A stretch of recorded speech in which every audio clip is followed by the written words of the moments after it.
আজকের পুরো গল্পে আমরা এমন একটা রাজ্যকে দেখব যেখানে কোনো ছেলে নেই, শুধু মেয়েরা বাস করত। এখানে রাজরানী থেকে শুরু করে চাকরানী পর্যন্ত সবাই মেয়ে। একদিন একটা মং এসে যখন সেখানে ফেসে যায়, মং মানে হচ্ছে একজন ছেলে, তখন তাকে কিভাবে জোর করা হয় বাচ্চা দেওয়ার জন্য, সেটাই আমরা দেখব এই মুভিতে। তো বন্ধুরা মনোযোগ সহকারে বসে পড়ুন, শুরু করছে আজকের গল্প। গল্পের শুরুতেই দেখানো হয় মাস্টার ট্যাং নামে একজন মংকে। সে তার দুজন সঙ্গী বাজি এবং সাওকে নিয়ে সমুদ্রের ওপারে রওনা হয় পবিত্র ধর্মগ্রন্থ খোঁজার জন্য। তার এই দুজন সঙ্গী হলো এক একটা মনস্টার। বাজি হচ্ছে একটা পিক মনস্টার আর সাও হচ্ছে মফেলা মনস্টার। কিছু দূর যাওয়ার পরে তাদের যাত্রায় মাঙ্কি কিংও জয়েন্ট করে। মাঙ্কি কিং এর আসল নাম হলো ভোকালো। তাদের এই যাত্রা অনেক সমস্যায় পড়লেও সব সমস্যা কাটিয়ে তারা সামনের দিকে এগিয়ে যাচ্ছিল। কিন্তু তারা যখন একটি নদীর উপরে ছিল, তখন নদীতে থাকা বড় একটি মাছ তাদেরকে আক্রমণ করে। তারা বাঁচার জন্য অনেক চেষ্টা করে, কিন্তু এক পর্যায়ে মাছটি তাদের খাওয়ার জন্য চলে আসে। আর তখনই হাওয়ার মধ্যে একটা গোল দরজা তৈরি হয়ে যায়। তারা সেই দরজার সাহায্যে মাছটির থেকে বেঁচে গিয়েও অন্য একটা রাজ্যে চলে আসে। টেলিপোর্ট করে আসার পরে তারা দেখতে পারে তারা চারজন পাহাড়ের ওপর থেকে নিচে পড়ে যাচ্ছিল। নিচে পড়তে পড়তে মাস্টার ট্যাং একটা মেয়েকে দেখতে পায়, পাহাড়ের উপর ঝুলে আছে। মেয়েটা এত বেশি সুন্দর ছিল যে মাস্টার ট্যাং এক নজর তাকিয়েছিল। তখনই পাহাড় থেকে একটি পাথরের ধাক্কায় মেয়েটি নিচে পড়ে যায়, কিন্তু মেয়েটির একটি হরিণ বাহন ছিল, সে তাকে বাঁচিয়ে নেয়। বাজি ও সাও অনেক বাজেভাবে নিচে পড়ে যায়। মেয়েটি নিচে এসে মাস্টার ট্যাংকে জিজ্ঞাসা করে, তুমি কি পুরুষ? মাস্টার ট্যাং বলে হ্যাঁ।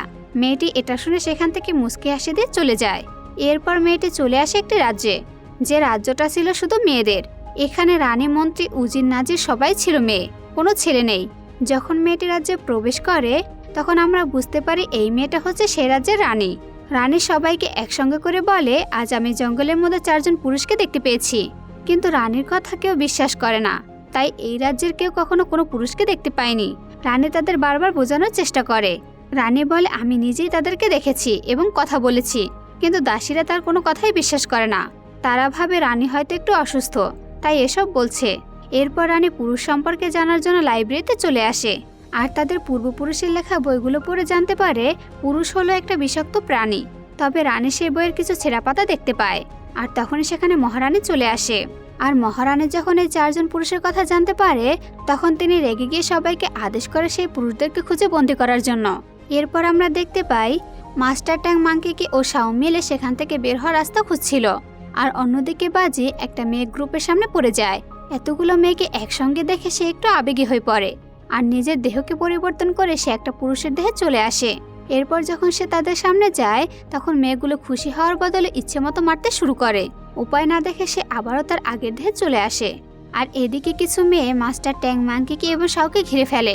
যখন মাঙ্কিকে তাদেরকে আক্রমণ করতে যাবে, তখনই মাস্টার ট্যাং বলে মেয়েদের উপর আক্রমণ করতে হয় না। মাস্টার ট্যাং ব্যাপারটিকে শান্তিপূর্ণভাবে সমাধান করতে চায়, কিন্তু সেই সিপাহীগুলো মাস্টার ট্যাংয়ের কোনো কথাই পাত্তা দেয় না, বরং তাদের তিনজনকে বন্দী করে সেই মেয়েদের রাজ্যে নিয়ে আসে। তখন মাস্টার ট্যাং পুরোপুরি বুঝতে পারে এই রাজ্য পুরোপুরি মেয়েদের। তাদেরকে যখন প্রাসাদে নিয়ে যাওয়া হয়, তখন তারা জঙ্গলে দেখতে পাওয়া সেই মেয়েটিকে দেখতে পায়, আর বুঝতে পারে সেই মেয়েটি হচ্ছে এই রাজ্যের রানী। এরপর একটা বৃদ্ধ মহিলা একটা বই খুলে সবাইকে দেখায় যে সেখানে লেখা আছে একটা মং, একটা মাঙ্কি ও একটা পিক মনস্টার আসবে একটা নীল চামড়া লোককে সঙ্গে নিয়ে। তাদের সেখানে আসার ভবিষ্যৎবাণী অনেক আগেই করা হয়ে গিয়েছিল।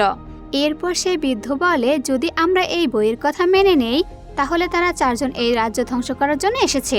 এটা শোনার পর রাজ্যের সবাই আতঙ্কিত হয়ে পড়ে।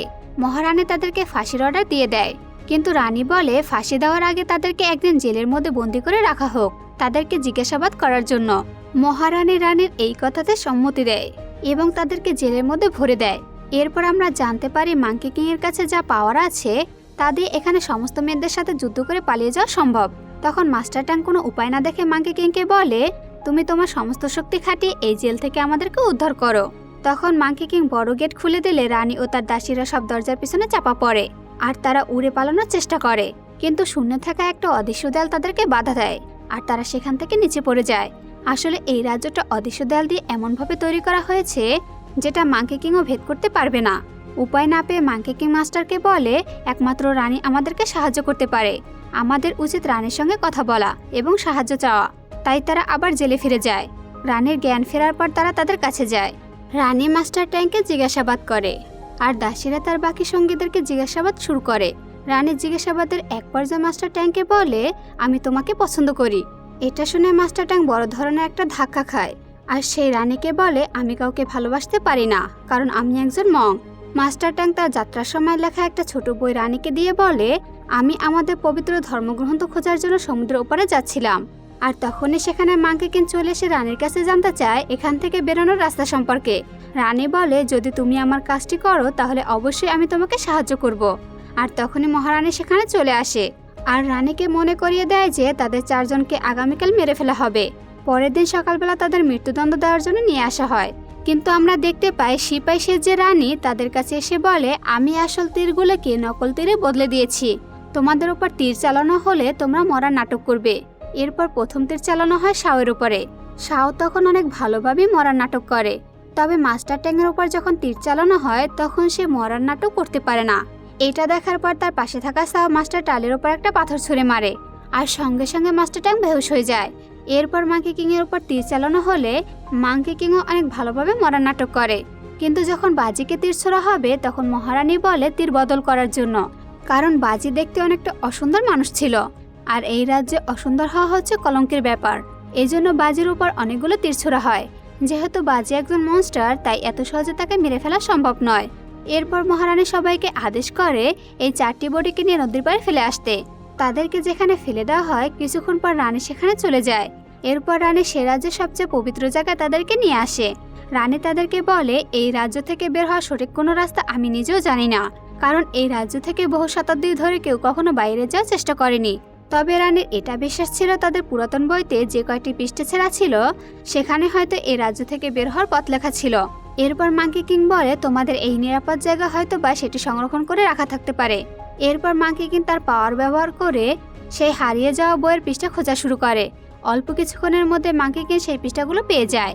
এরপর সেই পৃষ্ঠাগুলো এনে ট্যাংকে দেয়। ট্যাং সেটা পরে বুঝতে পারে যে মেয়ে প্রেমের আসল মানে বুঝতে পারবে সে এখান থেকে বেরিয়ে যেতে পারবে। এগুলো দেখার পর ট্যাং বলে, প্রেম সম্পর্কে আমার কোনো ধারণা নেই। এগুলো শোনার পর পাশে থাকা একজন দাসী বলে, এই রাজ্যে একজন রানীর সঙ্গে ওয়াটার বয় প্রেম হয়ে গিয়েছিল, যেই ওয়াটার বয়টা ছিল অন্য একটা রাজ্যের। যেহেতু তারা দুজনে আলাদা আলাদা পৃথিবীতে ছিল তাই তারা চাইলেও ফিজিক্যাল মিট করতে পারতো না। এজন্য তারা মেন্টালি মিট করা শুরু করে দেয়। তবে এরপরে কি হয়েছিল সেটা এখন পর্যন্ত কেউ জানে না। কিছুক্ষণ পরে আমরা দেখতে পাই মাস্টার ট্যাং, বাজি এবং শাওয়ের পেট ফুলে যায়। তখন তাদেরকে দেখে সবাই হাসতে শুরু করে। তখন সবাই বলে, তোমরা এই পবিত্র জায়গায় পানি নিয়েছো, তাই তোমরা প্রেগনেন্ট হয়ে গিয়েছো। এই ঘটনার মাধ্যমে আমরা জানতে পারি এই রাজ্যে যত মেয়ে আছে তারা এই পবিত্র জায়গায় পানি খেয়ে বাচ্চা জন্ম দেয়। রানী তাদের এটাও বলে যে তোমাদের বাচ্চা হতে মাত্র 9 দিন সময় লাগবে। তখনই পাশে থাকা একজন দাসী বলে, এমন একটা মহিলাকে চিনি যে কিনা এই প্রেগনেন্সি সমস্যা সমাধান করতে পারে। তার কাছে এমন একটা ঔষধ আছে যেটা প্রেগনেন্সিকে নষ্ট করে দেয়। এরপর মাংকি কিংকে সেই দায়িত্ব দেওয়া হয়। মাংকি কিং অনেক খোঁজাখুঁজি করার পর ফাইনালি সেই মহিলাকে পেয়ে যায়। মাংকি কিং এবার মহিলার কাছে প্রেগনেন্সি নষ্ট করার ওষুধ চায়, কিন্তু সেই মহিলা বারবার মাংকি কিংকে জানায় যে প্রেগনেন্সি নষ্ট করার ওষুধ বানাতে 100 বছর সময় লাগবে। মাংকি কিং তারপরও বারবার সেই মহিলার কাছে ওষুধ চাচ্ছিল। মহিলা তাকে জানায়, যদি তুমি আমাকে মন থেকে কষ্ট দিয়ে আমার চোখ থেকে পানি বের করতে পারো তাহলে সেই পানি প্রেগনেন্সি নষ্ট করতে কাজে লাগবে। এটা শোনার পর মাংকি কিং তার জীবনের কাহিনী তাকে শোনায়। মাংকি কিং বলে, আমি একসময় খুব খারাপ একজন লোক ছিলাম আর তখনই মাস্টার ট্যাং আমাকে তার শিষ্য বানিয়ে নিয়েছে। এরপর থেকে আমি সিদ্ধান্ত নিয়েছিলাম আমি কখনো মাস্টার ট্যাংয়ের সাথে বেইমানি করব না। এই গল্পটা শোনার পরে এই মহিলা একটু ইমোশনাল হয়ে যায় আর তার চোখ দিয়ে পানি পড়া শুরু করে। এটা দেখার পর মাংকি কিং তার চোখের পানি একটা পাত্রের মধ্যে ভরে ফেলে। এদিকে আমাদের দেখানো হয় ট্যাং এখনো বিশ্বাস করতে পারছে না যে সে একটা বাচ্চা জন্ম দেবে। রানী তাকে বোঝায়, দেখো বাচ্চা জন্ম দেওয়া খারাপ কিছু নয়, আর বাচ্চাকে মেরে ফেলা হচ্ছে একটি অমানবিক কাজ।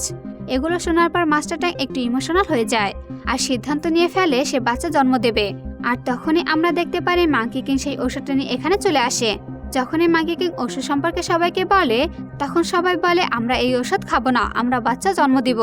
এটা শোনার পর মাংকি কিং অনেক রেগে যায়, কারণ তার মনে হয় যদি ট্যাং একটা বাচ্চা জন্ম দেয় তাহলে সে তার লক্ষ্য থেকে অনেক দূরে পিছিয়ে যাবে।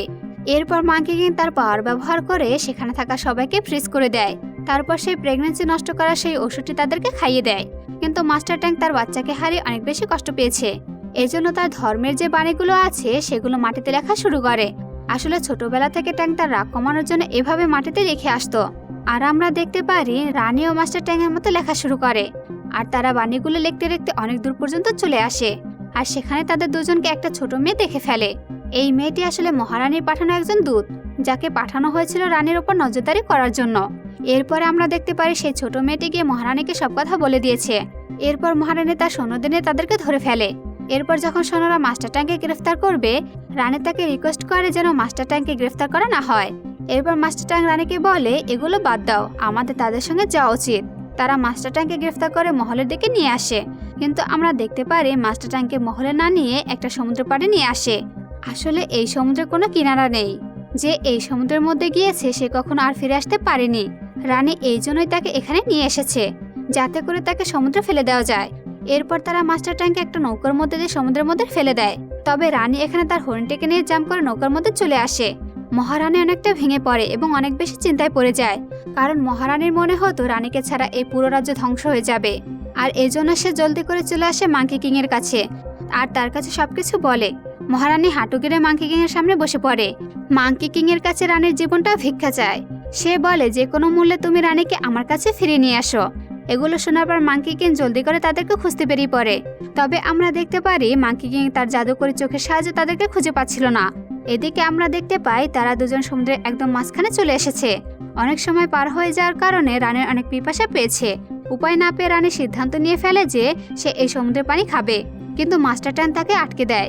মাস্টার ট্যাঙ্ক তাকে বলে, এই সমুদ্রের পানি তোমার জন্য ভালো নাও হতে পারে, আবার এমনও হতে পারে তোমার পিপাসাটা খাওয়ার পর আরও বেড়ে যেতে পারে।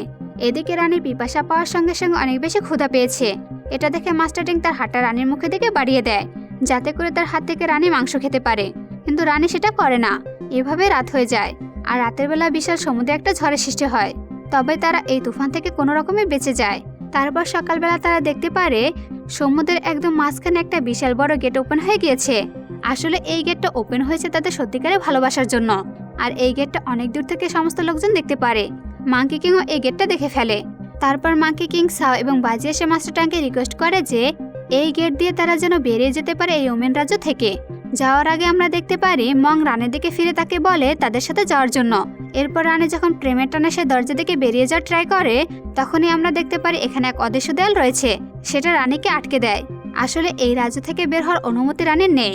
যখন সে জোর করে বের হওয়ার চেষ্টা করে, তখন এখানে থাকা সমস্ত কিছু পাথর হয়ে যায়। রানীর সহ তার রাজ্যে সবাই পাথর হয়ে যায়। মাস্টার ট্যাঙ্ক যখন এগুলো দেখতে পারে, তখন রানীকে জলদি করে টেনে ধরে ওমেনল্যান্ড আবার ঠিক করে ফেলে। এরপর আমরা সমুদ্রের নিচে সেই ওয়াটার বয়কে দেখতে পাই। এটা হচ্ছে সেই ওয়াটার বয় যার গল্পটা আমরা কিছুক্ষণ আগে শুনেছিলাম। আর যখন সে এই গেটটা দেখতে পারে, তখন সে জলদি করে তার ভালোবাসাকে পাওয়ার জন্য ওমেনল্যান্ডে চলে আসে। এরপর আমরা দেখতে পারি মহারানী যখন রানীর সেবা করছিল, তখন তার অতীতের কথা মনে পড়ে। যখন রানী ছোট ছিল তখন তাকে মহারানীকে দিয়ে বলেছিল আমার মেয়ের দেখাশোনা করতে। আর তখনই আমরা জানতে পারি মহারানী আসলে সেই ওয়াটার বয়ের সাথে প্রেম করত। আর যেহেতু তার কাছে একটা বাচ্চা চলে এসেছে, তাই সে বাচ্চাকে দেখাশোনা করার জন্য প্রেমকে ত্যাগ করে। মহারানী সেই ওয়াটার বয়ের সঙ্গে সম্পর্ক ছিন্ন করে রানীকে দেখাশোনা করার জন্য চলে আসে। এরপর আমরা দেখতে পারি ট্যাঙ্ক সিদ্ধান্ত নিয়ে নেয় যতদিন পর্যন্ত রানী সুস্থ না হবে ততদিন পর্যন্ত ট্যাঙ্ক এখান থেকে যাবে না। এরপর সে এখানে প্রার্থনা শুরু করে। আর তখন সে দেখতে পারে তার সামনে দয়ার দেবী চলে এসেছে। আর দেবী তাকে বলে, যেহেতু তুমি রানীকে পছন্দ করা শুরু করে দিয়েছো, এতে তোমার কোনো দোষ নেই। তবে তোমাকে এই সিদ্ধান্ত নিতে হবে যে তুমি রানীকে চাও নাকি এই পুরো দুনিয়াকে চাও। এরপর মাস্টার ট্যাঙ্ক যখন রানীর কাছে চলে আসে, তখন আমরা দেখতে পারি এখানে সবাই রানীর সুস্থতার জন্য দোয়া করছে। তখনই সেখানে ওয়াটার বয় চলে আসে। আসলে ওয়াটার বয় রানীর প্রেমের জন্য 20 বছর অপেক্ষা করেছে। আর যখনই সে মহারানীকে দেখতে পায়, আর তখনই তাকে প্রপোজ করে দেয়। আর ওয়াটার বয় মহারানীকে বলে তার সঙ্গে যাবার জন্য। যেহেতু মহারানীর ডিউটি হচ্ছে রানীকে সঠিক পথ দেখানো, তাই সে ওয়াটার বয়কে না করে দেয়। এর জন্য ওয়াটার বয় প্রচণ্ড রেগে যায়। আর রেগে গিয়ে সে সিদ্ধান্ত নিয়ে ফেলে যে এই মেয়েদের রাজ্যটাকে পুরো ধ্বংস করে দেবে। এরপর আমরা দেখতে পাই ওয়াটার বয় মাস্টার ট্যাঙ্ক এবং রানীকে নিয়ে এখান থেকে চলে যাচ্ছিল। আর তখনই সেখানে মাঙ্কি কিং চলে এসে তাদেরকে বাঁচিয়ে নেয়। এই ঘটনার পর ওয়াটার বয় আরো বেশি রেগে যায়। এরপর সে নিজের চেহারা বদল করে সমস্ত রাজ্য ধ্বংস শুরু করে দিয়েছে। যদিও মাঙ্কি কিং, বাজি এবং শাও মিলে তাকে আটকানোর চেষ্টা করছিল। এটা দেখে সে বিশাল একটা রূপ ধারণ করে আর পুরো রাজ্যটাকে পানির নিচে ডুবিয়ে দেওয়া শুরু করে। এরপর সব মেয়েদের সঙ্গে পুরো রাজ্যটা পানির নিচে ডুবে যায়। যখন মাস্টার ট্যাঙ্ক এগুলো দেখতে পারে যে নিরীহ মেয়েরা অকারণেই মারা যাচ্ছে, তখন সে বুদ্ধের কাছে প্রার্থনা করতে শুরু করে। আর তখন আমরা দেখতে পারি আকাশ থেকে একটা হাত ইশারা করলে ডুবে যায় সবাই ভেসে ওঠে। আর সেই হাতটা ইশারা করে ওয়াটার বয়কে তার শাস্তি দিয়ে দেয়। তার কিছুদিন পরে আমরা দেখতে পারি সেই মহিলাদের রাজ্যে আবার আগের মতো হয়ে গিয়েছে। আর মাস্টার তাং তার দায়িত্ব পালন করার জন্য আবারও তার লক্ষ্যের দিকে বেরিয়ে যাওয়ার সিদ্ধান্ত নেয়। রানীও তার সিদ্ধান্তে সহমত জানায়। রানী এখানে সবকিছু দেখে শোনা রাখার জন্য সেখানেই থেকে যায়। গল্পের একদম শেষের দিকে আমরা দেখতে পারি রানী তাদের 4 জনকে বিদায় জানায়। এরপর তারা 4 জন মিলে আবারও সেই গ্রন্থকে খোঁজার জন্য বেরিয়ে পড়ে। আর এখানেই শেষ হয়ে যায় এই অসাধারণ মুভিটা। তো বন্ধুরা, কেমন লাগলো গল্পটি অবশ্যই কমেন্ট করে জানাবেন। আর কে কোন জেলা থেকে ভিডিওটি দেখছেন তা কমেন্ট করতে ভুলবেন না। ধন্যবাদ।